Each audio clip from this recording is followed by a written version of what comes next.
L'autre jour, j'ai vu passer cette vidéo qui montre à quoi ressembleraient nos rues si on gardait juste les humains et qu'on enlevait les voitures. Les rues paraissent soudainement vides et on se rend compte alors de toute la place que prennent les automobiles. Et le plus ironique dans tout ça, c'est que cette vidéo est en fait une publicité pour voitures. Bienvenue dans cette nouvelle vidéo. On va parler aujourd'hui de la taille des voitures. Clairement, les voitures prennent beaucoup trop de place et le plus simple, ce serait certainement de toutes les brûler. Merci beaucoup d'avoir regardé cette vidéo. N'hésitez pas à vous abonner pour ne rien rater du nouveau contenu. Et puis, ok, on va rentrer un peu dans le détail. Ces dernières décennies, les progrès technologiques nous ont poussés à miniaturiser la plupart de nos outils, que les choses soient de plus en plus petites et qu'elles prennent de moins en moins de place. Mais il y a une catégorie qui allait en fait en sens inverse, c'est les voitures. Depuis 50 ans, les voitures ont pris en moyenne 500 kg et des dizaines de centimètres de large, de long et de haut en plus. Chaque année, on continue de rajouter en moyenne 2 cm et 10 kg. Et non seulement les mêmes modèles sont de plus en plus gros, mais les nouveaux modèles sont encore plus gros que les précédents. Et la courbe ne fait que monter. La raison pour laquelle les voitures sont de plus en plus grosses, c'est parce qu'on a rajouté plein de nouvelles technologies, de caméras, de capteurs, qui permettent d'améliorer la sécurité des automobilistes et des personnes avec qui ils partagent la route. Parce qu'on ne ferait pas des véhicules de plus en plus lourds et de plus en plus gros si c'était en fait plus dangereux pour tout le monde, juste parce que l'industrie automobile ferait plus de bénéfices. Si. Et c'est devenu tellement un problème de santé publique, d'urbanisme et d'écologie que des chercheurs ont appelé ce phénomène l'autobésité. Bienvenue dans le monde merveilleux des grosses voitures. La question que je me pose tout le temps, mais où s'en vont tous ces gens? Il y a tellement de chars partout, le monde est rendu fou. Une catégorie de voitures incarne bien cette évolution, ce sont les SUV. SUV, ça veut dire Sport Utility Vehicle, et ça ressemble à ça. En fait, la partie sportive, on la retrouve dans la... j'ai pas à trouver. C'est donc un véhicule plus grand, plus lourd, plus haut, avec 4 roues motrices que l'industrie automobile nous vend comme familial, polyvalent, utilitaire et sécuritaire.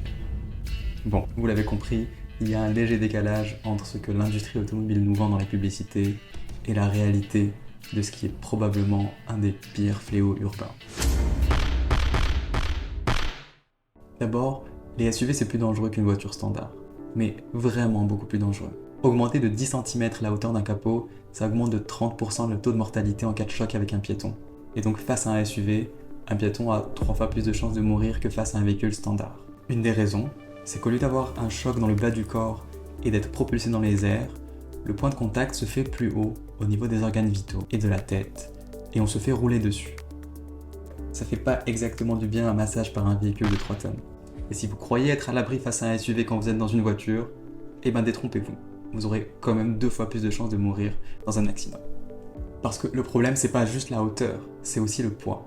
L'énergie cinétique est proportionnelle à la masse, donc plus un véhicule sera lourd, plus le choc sera violent à vitesse équivalente. L'augmentation du danger pour les autres vient aussi du manque de visibilité pour les conducteurs, en particulier avec ce qui est proche. Et ce problème est si important que des associations de protection des enfants aux États-Unis militent carrément pour l'interdiction des SUV à cause de ça. Il faut savoir aussi qu'en Amérique du Nord, les SUV prennent carrément une autre proportion avec ce qu'on appelle des pick-up, des light trucks, qui peuvent peser jusqu'à 5 tonnes pour certains modèles. Au Québec, on appelle ça des camions légers. Légers pour des véhicules qui sont parfois plus gros que des tanks de la Seconde Guerre mondiale. Voilà. On voit ici que tous ces enfants qui jouent ne sont pas visibles par le conducteur, ou alors ici qu'on ne commence à voir que le 11e enfant. Et la généralisation de ces véhicules, dont la taille n'est pas tout à fait indispensable pour un usage quotidien en ville, est responsable aux États-Unis de l'augmentation de la mortalité des enfants dans les accidents de voiture à un point qui est effrayant. Et c'est d'autant plus triste que plein de personnes achètent des SUV précisément pour déplacer leurs enfants en se disant qu'ils auront plus de place et qu'ils seront plus en sécurité, sans se rendre compte que c'est exactement ça qui diminue l'autonomie et la sécurité globale des enfants en ville. Qui aurait envie de laisser son enfant aller en vélo à l'école s'il doit partager la route avec des véhicules qui ne sont pas capables de voir s'il est à moins de 4 mètres? Et ce phénomène participe à l'augmentation de la taille des voitures, c'est une forme de course aux armements qui consiste à prendre la voiture la plus grosse possible pour se protéger des autres voitures qui sont de plus en plus grosses, et ainsi de suite dans un cercle vicieux qui ne s'arrête pas. Aujourd'hui dans le monde, c'est un véhicule sur 2 qui est vendu chaque année qui est un SUV. Aux États-Unis, ça monte même à 80%. Depuis 10 ans en France, les ventes de SUV ont été multipliées par 7. À ce rythme-là, dans quelques années, le SUV sera le type de voiture qu'on verra le plus circuler en ville. Bon, je crois qu'il ne nous reste plus qu'à tous jouer le jeu, de se bunkériser dans des gros chars, arrêter de marcher en ville, interdire les cyclistes, et puis nous déplacer tous en SUV. Et on sera alors peut-être en sécurité. Eh ben toujours pas, parce que les SUV c'est aussi plus dangereux pour les gens qui sont dedans. D'abord, le centre de gravité est plus haut, et ce sont donc des voitures qui ont des indices de retournement qui sont 2 fois supérieurs à des voitures standards. Ensuite, le manque de visibilité et la dimension du véhicule augmentent le risque de faire des accidents, et ce d'autant plus que la taille donne un faux sentiment de sécurité qui pousse les conducteurs à être moins vigilants. Et ça c'est assez paradoxal quand on sait que un des principaux arguments avancés par l'industrie automobile pour vendre des véhicules plus gros est l'aspect sécuritaire, en présentant le monde comme un endroit hostile et dangereux et qu'il faudrait se mettre dans les véhicules les plus gros possibles pour être à l'abri. Parce que oui, c'est quand même un problème assez récurrent quand on veut aller au travail, de se faire attaquer par des crocodiles sur des arbres. Malheureusement, la dangerosité ne s'arrête pas juste aux accidents de voiture. C'est juste la partie émergée de l'iceberg parce que c'est le plus visible et que le lien de causalité est le plus facile à faire. Un décès qui serait en lien avec une maladie chronique à cause de la pollution sonore, la pollution de l'air, de l'inactivité, ça dilue l'impression de causalité avec les voitures. Mais en quantité d'impact, la pollution tue par exemple largement plus que les accidents de voiture. En Europe, c'est 20 000 décès par an environ dus aux accidents de voiture contre 250 000 environ à cause des particules fines dans l'air. Parce que les véhicules plus grands et plus lourds, c'est évidemment aussi plus polluant. On parle ici de la pollution sonore, si vous n'avez pas vu la vidéo, je vous recommande de la regarder, de la pollution de l'air, et puis aussi de la pollution lumineuse, puisque du fait de leur hauteur, les phares sont plus aveuglants pour les voitures qui arrivent en face. Et puis ça pollue aussi plus à cause des ressources que ça consomme, parce qu'il faut déplacer un véhicule plus lourd, qui est aussi généralement beaucoup moins aérodynamique. La voiture est déjà un des pires modes de transport en termes d'efficience énergétique, avec en moyenne 2 mégajoules dépensés pour déplacer un passager sur 1 km contre 0,6 pour le vélo. Et c'est sûr que c'est pas en rajoutant 20% de poids supplémentaire que pèsent les SUV en moyenne qu'on va améliorer les choses. Donc que ce soit à cause des émissions CO2 ou du porte-monnaie, le conducteur de SUV est perdant. Plus grand, ça veut aussi dire plus lent, parce que ça augmente la congestion en ville de prendre plus de place. On peut mettre d'autant moins de véhicules sur une route, et ça fait aussi moins de place pour se garer en ville. Je vous recommande l'excellente vidéo de Not All Bikes sur les SUV pour aller plus loin. And to be completely honest, I'm making this video because I'm absolutely fed up with the conversation around SUVs and light trucks. We're constantly being told that doing anything about the astronomical growth in the average size of motor vehicles would infringe on the freedoms of people to do whatever they want. But your freedom to swing your arm ends where my face begins, and SUVs are a giant punch in the face to everyone who doesn't drive one. In short, SUVs are oversized, ridiculous, unnecessary death machines that are literally killing people, even their own drivers. So let's look at why they're so popular. C'est d'ailleurs intéressant de voir que c'est des pays comme les États-Unis qui ont des prétentions de liberté comme valeur fondamentale, qui ont les enfants les moins libres et les plus dépendants quand il s'agit de se déplacer, avec ces longues queues de voitures qu'on voit autour des écoles, alors qu'aux Pays-Bas, la plupart des enfants vont à l'école en vélo et sont ainsi beaucoup plus indépendants, et ça fait que leurs parents aussi. Faut rajouter aussi que les voitures en ville, SUV ou pas, c'est pas très beau. Si on prend en compte des considérations esthétiques, les paysages urbains qu'on trouvera agréables sont généralement ceux où on ne verra pas de voiture. D'ailleurs, même les publicités de voitures montrent généralement des routes vides. Je vous invite à réfléchir un peu aux endroits en ville que vous trouvez agréables, où vous vous sentez bien, et de voir s'il y a un lien avec la présence ou l'absence de voitures.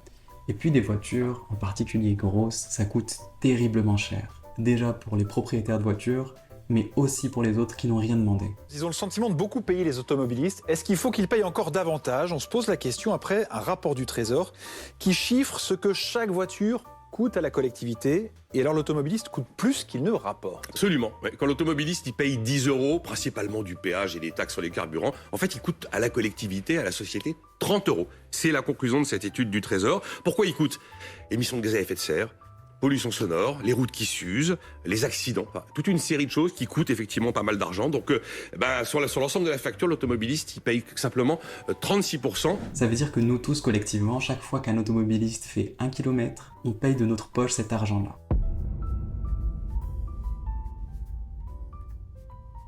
Et c'est probablement en réalité beaucoup plus parce qu'on sous-estime largement l'impact de certains coûts, avec par exemple l'inactivité qu'occasionne l'utilisation de la voiture, ou encore l'argent payé par nos gouvernements pour subventionner les énergies fossiles.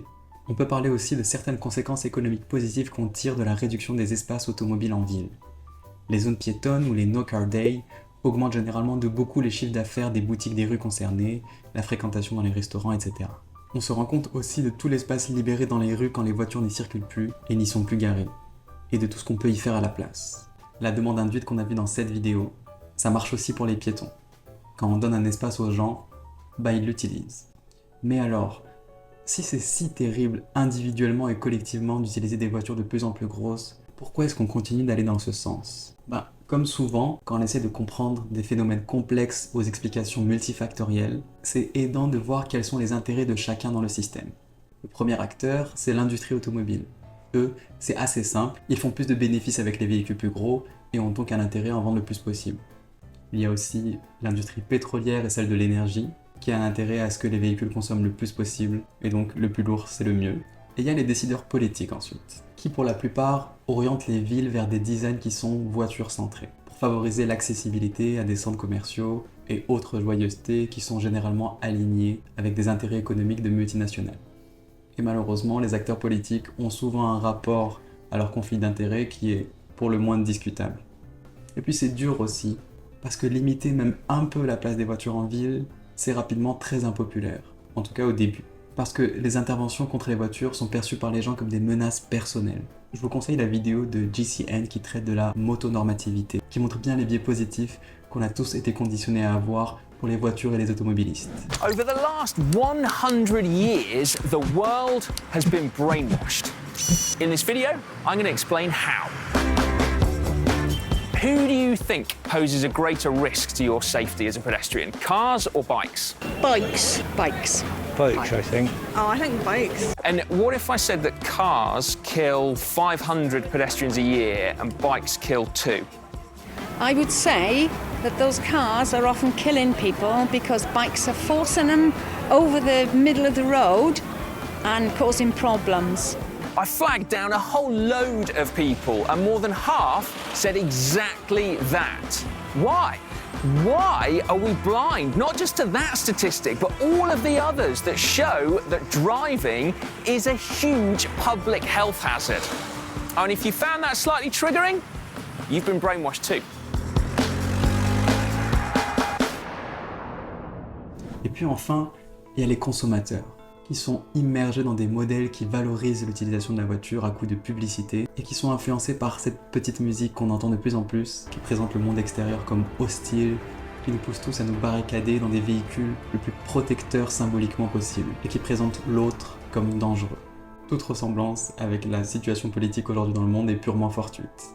Mais c'est important parce que c'est aussi beaucoup une histoire de symboles. Pour plein de gens, la voiture, c'est plus qu'un moyen de transport. C'est un élément de leur identité, qui a une coloration affective, culturelle. On peut vouloir une voiture plus grosse, par exemple, pour ce que ça représente en termes de statut social. Être plus haut, ça donne aussi un sentiment de hauteur et de domination. Et oui, il y a aussi des rapports de domination qui existent dans l'espace public et sur nos routes, et la voiture a une place très particulière dans cette hiérarchie-là.